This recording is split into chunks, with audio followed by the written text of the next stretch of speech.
Good morning my dear brothers and sisters in Christ.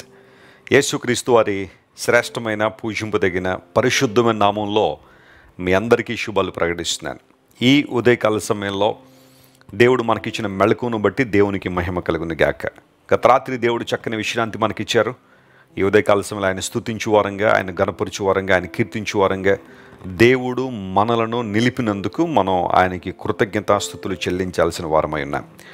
Rajahmundry Christ worship centre నుండి మరియు ప్రపంచవ్యాప్తంగా విస్తరిస్తున్న బ్రాంచ్ సంఘాల నుంచి మీ అందరికీ శుభాలు ప్రకటిస్తున్నాము. బైబిల్లో మాట ఉంది, యెహోవాను బట్టి సంతోషించు, ఆయన నీ హృదయవాంఛలను తీర్చును అని. హృదయవాంఛలు తీర్చబడాలని అందరికీ ఆశే, అందరికీ కోరికే. చిన్నపిల్లల దగ్గర నుంచి వృద్ధాప్యులు ఉన్న వారి వరకు ప్రతి ఒక్కరికి తమ ఆశ, తమ కోరిక, తమ అనుకున్నది జరగాలనే ఆ ఆలోచన ప్రతి ఒక్కరికి ఉంటుంది. అయితే ఆ మాటను కేవలం ఆలోచించేయడం మాత్రమే కాకుండా అది జరగాలంటే మనం చేయాల్సిన పని ఇంకోటి ఉంది, అది దేవునిలో ఆనందించాలి. ప్రతిరోజు దేవునిలో ఆనందించగలిగితే దేవుని కార్యాలు స్పష్టంగా నువ్వు చూస్తావు. దేవుని వాగ్దానాలు బైబిల్లోంచి మనం ధ్యానం చేస్తున్నాం కదా. ఈరోజు వాగ్దాన సందేశంగా ఇర్మియా గ్రంథం 31వ అధ్యాయం 23వ వచనాన్ని చదువుకుందాం. బైబిల్ ఉంటే తెరవండి. The book of Jeremiah chapter 31 and verse 23. ఇశ్రాయేలు దేవుడును సైన్యములకు అధిపతియగు యెహోవా ఈలాగు సెలవిచ్చుచున్నాడు, చెరలో నుండి నేను వారిని తిరిగి రప్పించిన తరువాత యూదా దేశములోనూ దాని పట్టణములలోనూ జనులు నీతిక్షేత్రమా, ప్రతిష్ఠిత పర్వతమా, యెహోవా నిన్ను ఆశీర్వదించునుగాక అను మాట ఇకను వాడుకొందురు. ఆమేన్, ప్రైజ్ ద లార్డ్. ఎంత చక్కని మాట. జనులు ఎలా మాట్లాడుకుంటారట ఇకపై. ఒకళ్ళు ఎంతవరకు నీ గురించి చాలామంది చాలా మాట్లాడుకున్నారేమో. నీ కుటుంబాన్ని గురించి, నీ బంధువులు కావచ్చు, నీ వీధిలో ఉన్నవారు కావచ్చు, లేదా నీ స్నేహితులు కావచ్చు, ఏవేవో మాట్లాడుకున్నారేమో. వీరి జీవితం ఏంటండి ఎలా అయిపోయింది, వీరి బ్రతుకు ఏంటండి ఎలా అయిపోయింది, కష్టాలు పాలై నష్టాలు పాలై ఎలా అయిపోయారేంటండి, వీరిని చూస్తుంటే చాలా జాలేస్తుందండి, చాలా కనికరం వస్తుందండి అని బహుశా నిన్ను చూసి చాలామంది జాలిపడ్డారేమో, లేకపోతే మరొక విధానాల గురించి మాట్లాడుకున్నారేమో. కానీ దేవుడు నీతో మాట్లాడుతున్నాడు, ఇకపై జనులు నీ గురించి మాట్లాడుకునే మాట ఏంటో తెలుసా? యెహోవా చేత వీరు ఆశీర్వదించబడ్డారు, దేవుని చేత వీరు దీవించబడ్డారనే మాట ఇకపై వారు వాడతారు అని లేఖనాలు సెలవిస్తున్నాయి. ఎప్పుడు అంటే చెరలో నుండి రప్పించబడిన తర్వాత.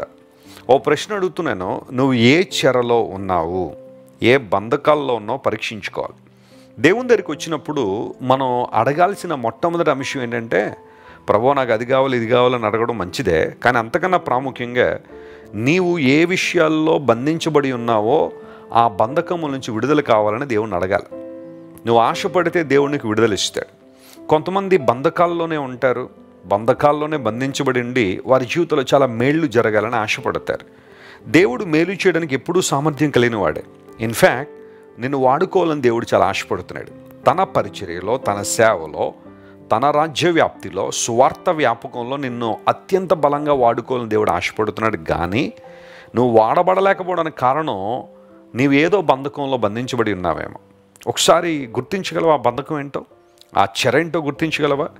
ఇశ్రాయేలు ప్రజలు చెరలోనికి వెళ్ళడానికి కారణం వారిలో ఉన్న అవిధేయత, వారిలో ఉన్న దుష్టత్వం, వారిలో ఉన్న భక్తిహీనత, దేవునికి ఇవ్వాల్సిన విలువ దేవునికి ఇవ్వనందువలన వారందరూ చెరలోనికి పోయారు. అయితే దేవుడు చెరలోంచి వారిని బయటికి తీసుకొచ్చినప్పుడు, వారి పశ్చాత్తాపంతో దేవుని వైపు చూసినప్పుడు, ఇకపై జనులు మాట్లాడుకునే మాట నీతి క్షేత్రమా, ఇంగ్లీష్లో హ్యాబిటేషన్ ఆఫ్ జస్టిస్, రెండవది ప్రతిష్ఠిత పర్వతమా, మౌంటైన్ ఆఫ్ హోలీనెస్. దేవుని నీతికి మరియు పరిశుద్ధతకు నీవు చిరునామాగా ఉంటావు. Praise the Lord. ఒకవేళ అంతవరకు అపవిత్రతో కూడిన జీవితం, స్వనీతితో నింపబడిన జీవితం. కానీ ఇకపై జనులను చూసినప్పుడు వీరు నీతిమంతులు, దేవుని నీతితో వీరు నింపబడ్డారు, నీతి పర్వతం అని నేను పిలుస్తారట. ఎంత చక్కని ఆశీర్వాదం అది. పరిశుద్ధ పర్వతం అని. మనలో ఏ ఒక్కరూ పరిశుద్ధులం కాదు, ఒకప్పుడు మనలో ఏ ఒక్కరూ నీతిమంతులం కాదు. బైబిల్ చాలా స్పష్టంగా సెలవిస్తూ ఉంది, నీతిమంతుడు లేడు, ఒక్కడూ లేడని. యేసు ప్రభు దగ్గర రాకుండా ఎవరైనా మేము నీతి గలవారము అంటే వారు అబద్ధికులే కానీ మరొకటి కాదు. వారు దేవుణ్ణి కూడా అబద్ధికునిగా చేస్తున్నారు. నీతిమంతుడు లేడు, ఒక్కడూ లేడని బైబిల్ సెలవిచ్చింది. కాబట్టి ఎవరైతే దేవుని నీతిని ప్రేమించి ఆయన దగ్గరికి వస్తారో, యేసుక్రీస్తు ప్రభు రక్తం ద్వారా కడగబడుతున్నారో, పవిత్రులుగా చేయబడుతున్నారో, వారు దేవుని నీతితో కప్పబడుతున్నారు, నింపబడుతున్నారు. అలా మనం నీతిమంతులుగా ఉండాలనే ప్రభువైన యేసుక్రీస్తు వారి లోకానికి వచ్చి మనందరి కోసం శిలువలో మరణించారు. ఆయన మరణ పునరుత్థానాలు మనలను నీతిమంతులుగా తీర్చాయి. Praise the lord.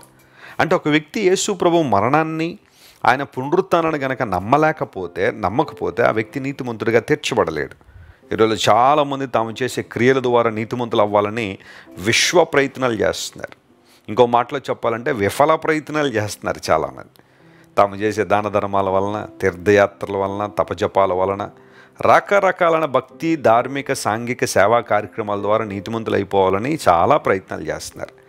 కానీ లేఖన సత్యం ఏంటి అంటే, మానవుడు ఎన్ని నీతి కార్యాలు చేస్తున్నా లేదా ఎన్ని మంచి కార్యాలు చేస్తున్నా అవన్నీ కూడా నిజ దేవుని దృష్టిలో, పరమ పవిత్రుడైన దేవుని దృష్టిలో, పరిశుద్ధుడైన దేవుని దృష్టిలో మురికి గుడ్డల్లా ఉన్నాయి, ఫిల్దీ ర్యాగ్స్గా ఉన్నాయి దేవుని దృష్టిలో.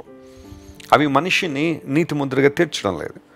కానీ చెరలోంచి రప్పించబడినప్పుడు, పాపమనే బంధకాల్లోంచి విడుదల పొందినప్పుడు, శాపకాడి క్రింద నుండి మనిషి విడుదల పొందినప్పుడు ప్రజలు వారిని చూసి నీతి క్షేత్రమా, పరిశుద్ధ పర్వతం అని పిలుస్తారట.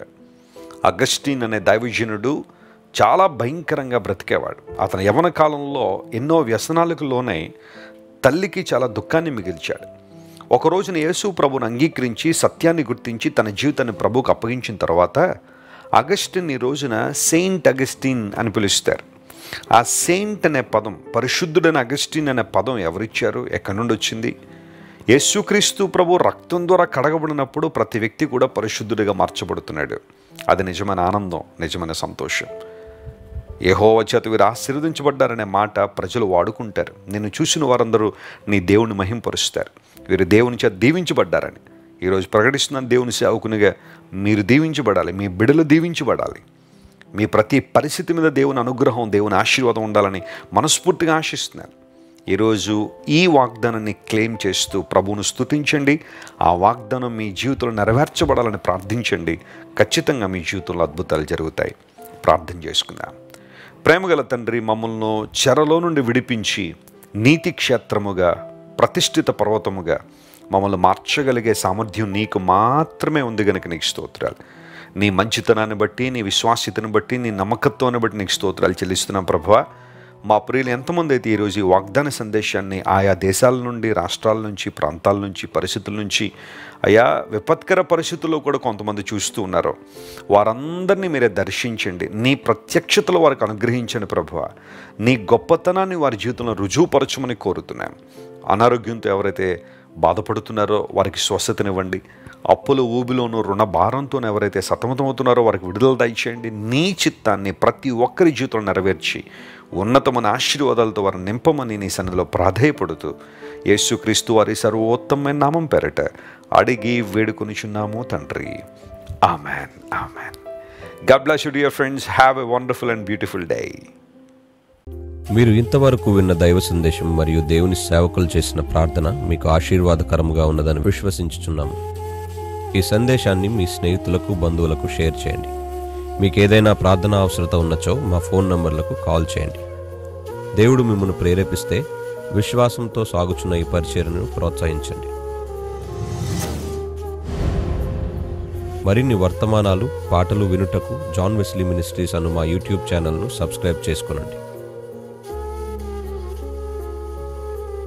ప్రభువైన యేసుక్రీస్తు కృప మీకు తోడైండును గాక.